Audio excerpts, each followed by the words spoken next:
जय श्री कृष्णा। आप सभी को कार्तिक शुक्ला देव उठनी एकादशी की ढेरों शुभकामनाएं। प्रिय दर्शकों, आज के इस वीडियो में हम बात करेंगे कि देव उठनी एकादशी किस दिन है, देव उठनी एकादशी का व्रत किस दिन किया जाएगा, पूजन किस दिन किया जाएगा, देव किस दिन उठाने हैं और आप जो एकादशी का व्रत पूजन करते हैं उनमें किन बातों का ध्यान रखना है। ये दिन बड़ा महत्वपूर्ण है क्योंकि इसी के साथ चातुर्मास का भी समापन होता है।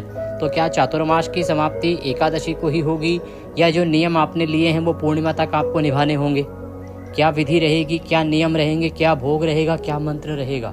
इस प्रकार से संपूर्ण जानकारी आने वाली इस एकादशी के विषय में इस वीडियो के माध्यम से आपको प्रदान की जाएगी। आपसे निवेदन है कि वीडियो यदि थोड़ा सा भी अच्छा लगे तो कृपया एक बार लाइक अवश्य कर दीजिएगा। वीडियो बड़ा महत्वपूर्ण है, कारण ये है कि इस वर्ष व्रत अलग दिन होना है और जो देव उठाने हैं वो अलग दिन है। तो ये सही जानकारी सभी तक पहुंचे, इस पर ध्यान देने की आवश्यकता है। तो कृपया इसको अधिक से अधिक लोगों के साथ शेयर कीजिएगा और आपका एक लाइक हमारे लिए भी बड़ा महत्वपूर्ण होता है। अपने व्रत की सफलता के लिए और परमेश्वर वासुदेव की कृपा प्राप्त करने के लिए कमेंट बॉक्स में अवश्य लिखिएगा जय श्री हरि या ओम नमो भगवते वासुदेवाय। भगवान वासुदेव की कृपा से आपके सभी मनोरथ सिद्ध होंगे। आप देख रहे हैं देवभूमि ज्योतिष संस्थान का प्रतिष्ठित यूट्यूब चैनल देवभूमि धार्मिक। हम यहाँ सभी व्रत और त्योहारों की सही शास्त्रीय जानकारी प्रदान करते हैं। ज्योतिष शास्त्र और पंचांग के आधार पर आपको बताते हैं कौन सी तिथि कब है, व्रत आदि कब करना है, क्या विधि है, क्या नियम है और क्या गलती नहीं करनी है। यदि आप सभी व्रत और त्योहारों की सही शास्त्रीय जानकारी पाते रहना चाहते हैं तो कृपया चैनल को सब्सक्राइब कीजिए और बेल आइकन को प्रेस कीजिए। जब आप चैनल को सब्सक्राइब करेंगे तो वहाँ एक घंटी का निशान बना हुआ आएगा, उसको अवश्य दबाइएगा, तभी आपको हमारे सारे वीडियो प्राप्त होंगे, अन्यथा आपसे जानकारी छूट जाएगी। आइए प्रिय दर्शकों, जानकारी आरंभ करते हैं। बात करते हैं सबसे बड़ी एकादशी देव उठनी एकादशी, देवोत्थान एकादशी या ये कहें देव प्रबोधनी एकादशी की। कार्तिक मास शुक्ल पक्ष की जो एकादशी है ये 24 एकादशियों में अंतिम एकादशी कही गई है। इसके बाद पुनः एकादशी का क्रम आरंभ होता है। उत्पन्ना एकादशी जो मार्गशीर्ष कृष्ण पक्ष एकादशी है, और जिस वर्ष अधिक मास होता है तो फिर 2 एकादशियां और आती हैं और उस वर्ष में 26 एकादशियां होती हैं। तो ये जो अंतिम एकादशी है ये एकादशी सबसे अधिक फल देने वाली है। इसके व्रत के विषय में ब्रह्मदेव कहते हैं कि जो मनुष्य इस एकादशी का व्रत करता है, जो इसकी कथा श्रवण करता है, नियमों का पालन करता है, उसकी नानी के कुल की और दादा के कुल की अर्थात ननिहाल पक्ष की और पितृ पक्ष की दोनों पक्षों के साथ साथ पीढ़ियां तर जाती हैं। इतना अधिक पुण्य है इसका। प्रिय दर्शकों, इस एकादशी की कथा का श्रवण कर लेने मात्र से आपको 1000 गौदान का फल प्राप्त हो जाता है। इस एकादशी का एक एक कर्म 1000 गुना अधिक फल देने वाला है। एक एक कर्म जैसे प्रातः काल का स्नान, उसका अलग फल है। भगवान को कमल पुष्प अर्पित करना, उसका अलग फल है। गुलाब का फूल अर्पित करना अलग फल है। केतकी चढ़ाने से अलग फल है।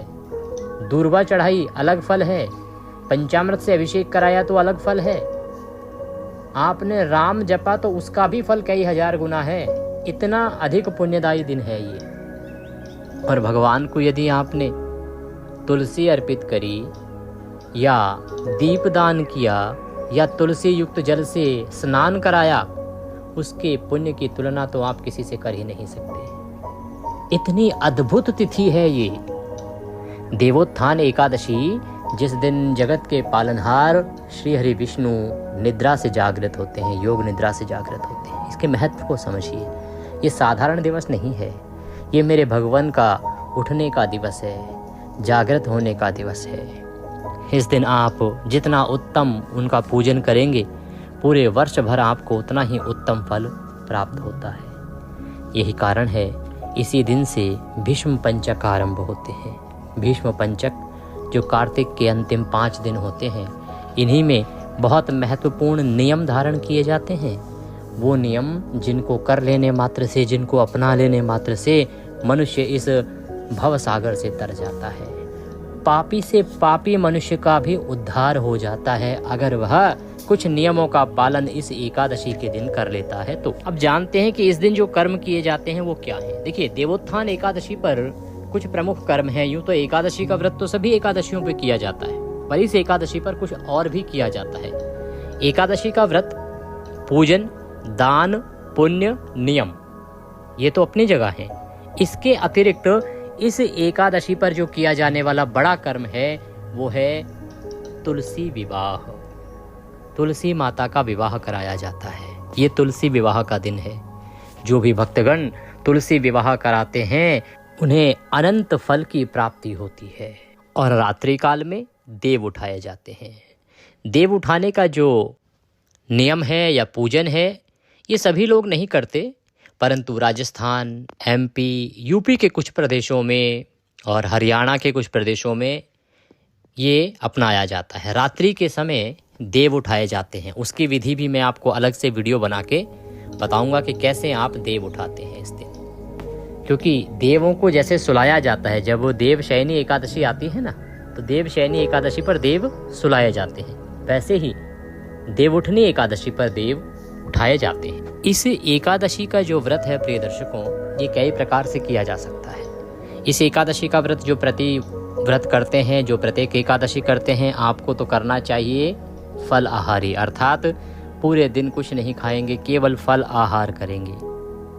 वह व्रत जो श्रेष्ठ व्रत होता है। परंतु बहुत से हमारे माताएं, बहनें, भाई, बंधु, बुजुर्ग ऐसे भी होंगे जो इतना अधिक कठिन व्रत नहीं कर सकते। तो ब्रह्मदेव कहते हैं कि आप इसमें एक बार भोजन करने का व्रत भी कर सकते हैं, कि दिन में केवल एक बार भोजन करेंगे। इसका फल क्या है? ब्रह्मा जी कहते हैं कि एक बार भोजन करने से एक जन्म का जो पाप है वो नष्ट हो जाता है।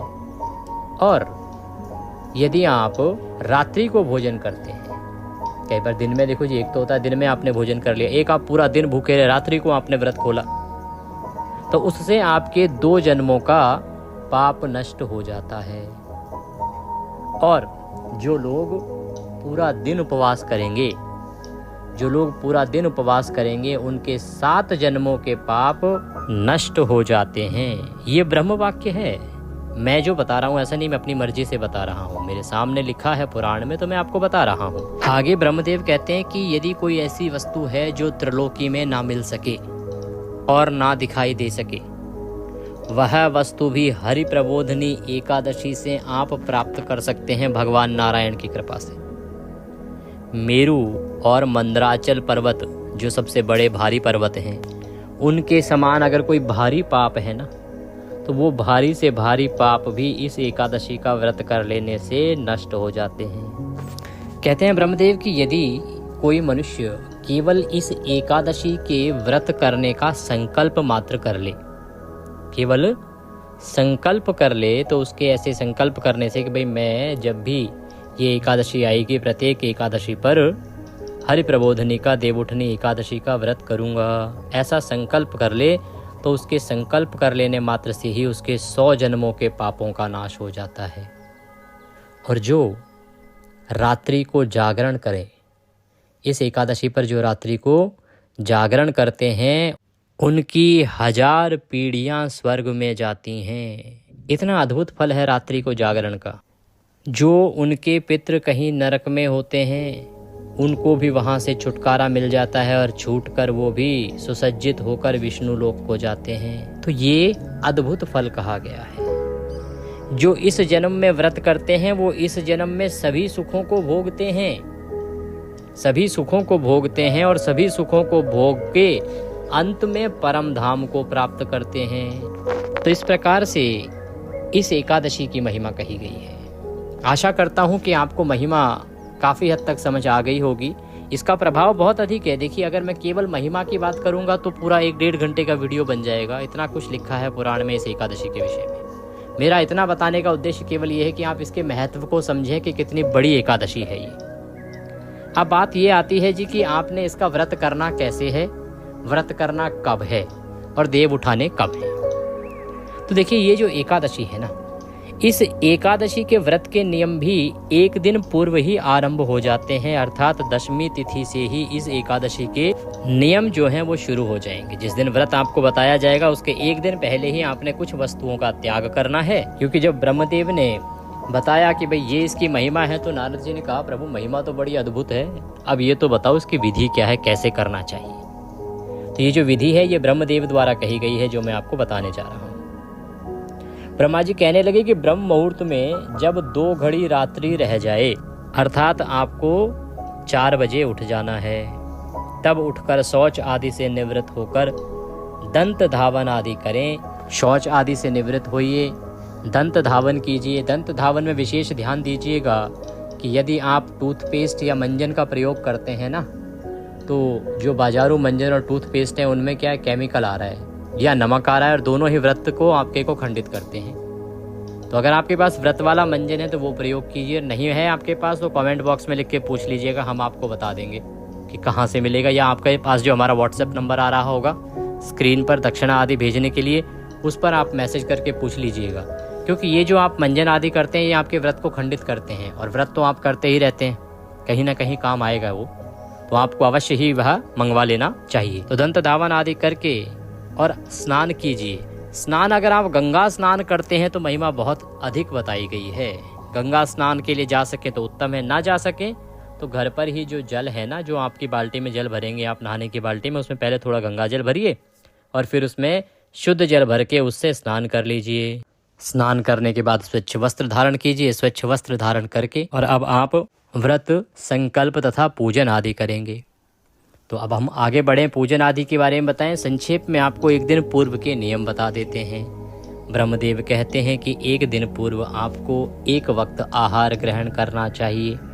एक वक्त का आहार लें, रात्रि काल को संभव है तो अन्न ग्रहण ना करें।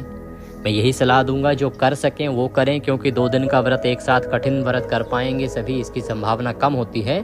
तो रात्रि को आप आहार लीजिए, क्योंकि सभी के या तो किसी की दवाइयाँ आदि चल रही हैं और अधिक समय तक भूखा रहना मुश्किल हो जाता है। किसी कोई हाइपरटेंसिव बीपी की परेशानी है, किसी को शुगर की परेशानी है, किसी को अन्य परेशानियां हैं।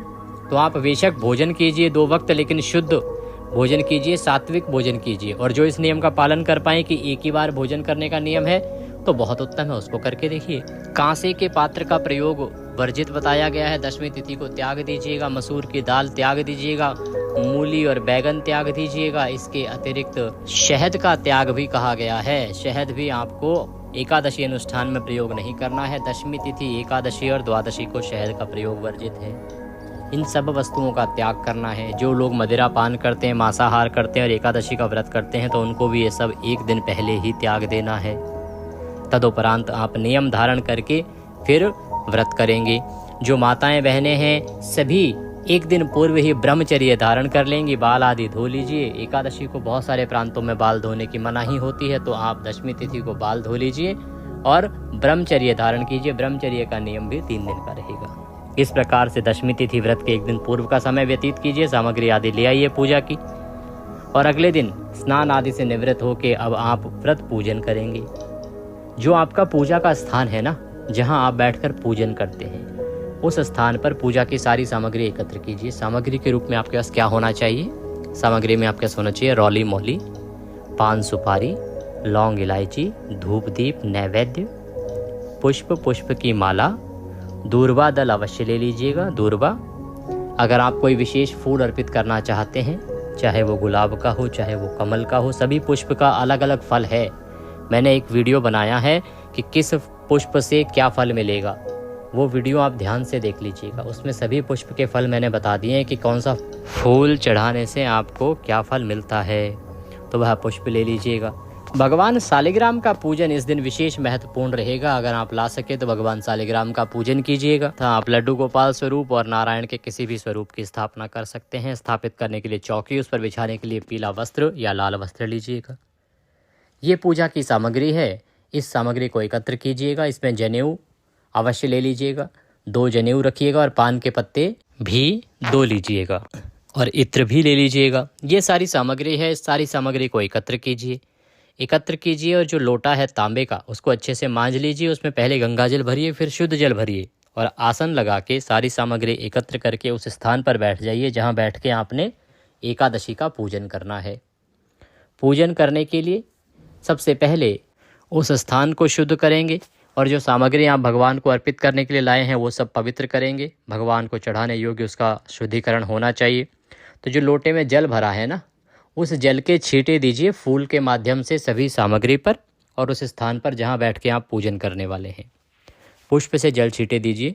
ओम पवित्र हो पवित्रवांग सर्वांग वस्थांग तोपी वाम यह स्मरेत पुंडरीकाक्षम सभयंतरः शुचि ओम पुनातु ओम पुनातु ओम पुनातु ओम। इस प्रकार आपने जल छींटे दे के वह स्थान शुद्ध किया है, सामग्री को शुद्ध किया है। अब भगवान की चौकी लगाइए, चौकी पर वस्त्र बिछाइए, वस्त्र बिछा के भगवान की स्थापना कीजिए। उनके सामने घी का दिया रखिए, धूप रखिए। इस प्रकार से आप चौकी स्थापित कीजिए। चौकी स्थापित करने के बाद अपने हाथ धो लीजिए। लोटे से 1 चम्मच जल अपने सीधे हाथ पे लीजिए। हस्तो प्रक्षालनम, और 3 बार जलाचमनी करेंगे। 1-1 चम्मच जल आप ग्रहण करेंगे 3 बार। ओम माधवाय नमः जल लीजिए पिजय। ओम केशवाय नमः जल लीजिए पिजय। ओम नारायणाय नमः जल लीजिए पिजय। ओम ऋषिकेशाय नमो नमः। हस्तो प्रक्षालनम, हाथ धो लीजिए। हाथ धो के अपने आप को तिलक कीजिए, मौली बांधिए। अब आप व्रत पूजन के लिए तैयार हैं। सामने रखे हुए दीपक को प्रज्वलित कीजिए, धूप को जला लीजिए और सबसे पहले व्रत पूजन का संकल्प कीजिए, जो कि एक आवश्यक प्रक्रिया है। संकल्प करने के लिए अपने सीधे हाथ में जल लीजिए। 1 रुपये का सिक्का दक्षिणा के रूप में कम से कम रखिए, पुष्प रखिए और 3 बार बोलिए ओम श्री विष्णु ओम श्री विष्णु ओम श्री विष्णु। अपना नाम, अपना गोत्र, जिस स्थान पर बैठकर संकल्प कर रहे हैं वहाँ का मकान नंबर, क्षेत्र का नाम, शहर का नाम। कार्तिक मासे शुक्ल पक्षे रविवासरे एकादश्यायां पुण्यतिथियो आयु आरोग्यता प्राप्त्यार्थाय, शुभ संपत्ति प्राप्त्यार्थाय, मोक्ष प्राप्त्यार्थाय, भगवान श्री हरि विष्णु प्रसन्नार्थाय देवोत्थान एकादशी व्रत पूजन संकल्पम संकरिष्ये। बोली सौ श्री विष्णु शरणौ शरणम प्रपद्ये। और यह संकल्प भगवान के चरणों में अर्पित कर दीजिए। संकल्प आपने अवश्य करना है। संकल्प अगर ऐसे ना कर पाएँ शास्त्रीय विधि से, तो आप साधारण विधि से भी कर सकते हैं। जल लेके और भगवान से प्रार्थना करें कि हे नारायण, आज के दिन मैं इस एकादशी का निर्जल रहकर या सजला रहकर अमुक पुण्य की प्राप्ति के लिए व्रत कर रही हूँ या कर रहा हूँ, इसको मैं सफलतापूर्वक कर पाऊँ, इतनी मुझे शक्ति दीजिए और इसे स्वीकार कीजिए। इस प्रकार बोलते हुए भी संकल्प कर सकते हैं, पर संकल्प अवश्य कीजिएगा। संकल्प करने के बाद अब भगवान का पूजन करेंगे। सबसे पहले 5 पुष्प हाथ में लीजिए, भगवान को अर्पित कीजिए कि प्रभु हम आपका आवाहन करते हैं, आप आएं। ये पुष्प हम आपको आसन के रूप में अर्पित कर रहे हैं, इनको आप स्वीकार करें और इस पर विराजमान हो। भगवान का ध्यान करेंगे। हाथ जोड़ लीजिए।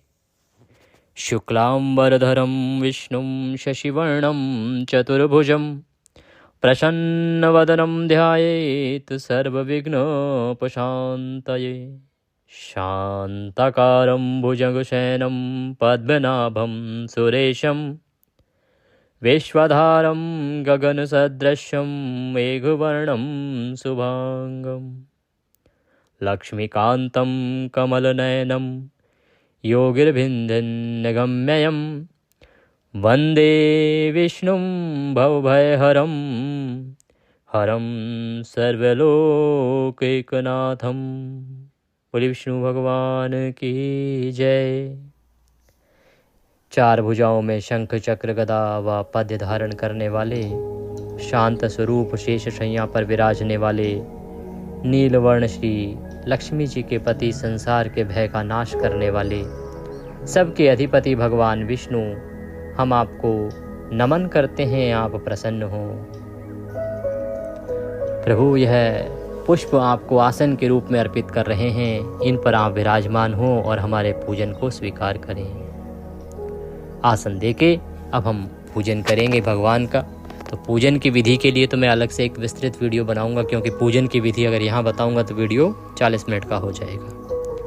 हाँ, संक्षेप में बताऊं आपको तो इसके बाद पंचोपचार से कम पूजन कीजिए। आप भगवान को स्नान कराइए। स्नान करा के वस्त्र के रूप में मौली अर्पित कीजिए।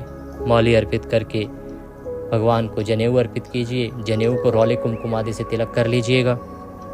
जनेऊ अर्पित करके तिलक लगाइएगा भगवान को रोले कुमकुम आदि से। तिलक लगा के पुष्प अर्पित कीजिए, फूलों की माला पहनाइए। माला पहना के भगवान को धूप दिखाइएगा, दीप दिखाइएगा, नैवेद्य के रूप में भोग अर्पित कीजिए और जलाचमनी कराइएगा। तांबूल अर्पित कीजिएगा। तांबूल के रूप में पान का पत्ता लीजिएगा, उस पर 2 लौंग, 2 इलायची, 1 सुपारी रखिए और वह अर्पित कीजिएगा। तांबूल अर्पित करके दूर्वा दल का मैंने विशेष आपको बताया है कि आपको अवश्य अर्पित करनी है। कैसे वो अर्पित करनी है उसका विधान मैं आपको विस्तृत पूजा विधि में बताऊंगा, उसे अवश्य देखिएगा। दक्षिणा अर्पित कीजिएगा, हाथ जोड़ के नमन कीजिएगा। अब आप कथा सुनेंगे, ये पूजन करके कथा सुनिएगा। कथा के साथ विष्णु सहस्त्र नाम का श्रवण आपको अवश्य करना चाहिए। आपको हम अपने चैनल पर विष्णु सहस्त्र नाम और कथा दोनों एक ही वीडियो में सुनाते हैं, तो उसका लाभ लीजिए कि एक ही वीडियो से आपके दोनों काम हो जाएंगे। उसको अधिक से अधिक सुनिए, क्योंकि बिना विष्णु सहस्त्र नाम के एकादशी का व्रत अधूरा ही कहा जाता है। एकादशी की कथा, विष्णु सहस्त्र नाम का श्रवण, आरती कीजिए। आरती करके और फिर नियमों के अनुसार दिन को व्यतीत कीजिए। ब्रह्मचर्य का पालन, किसी पे क्रोध नहीं करना, किसी का अहित नहीं करना, भगवान के चरणों में मन को लगाते हुए दिन को व्यतीत कीजिए। सायंकाल को कीर्तन कीजिए, रात्रि काल को जागरण कीजिए। बहुत अधिक महिमा है दोनों की। कीर्तन का वीडियो मैं आपके लिए अपलोड करूंगा कि कैसे कीर्तन का फल प्राप्त कर सकते हैं, उसको देख लीजिएगा। अगर आसपास कहीं कीर्तन नहीं होता हो तो उससे आप लाभ लीजिएगा।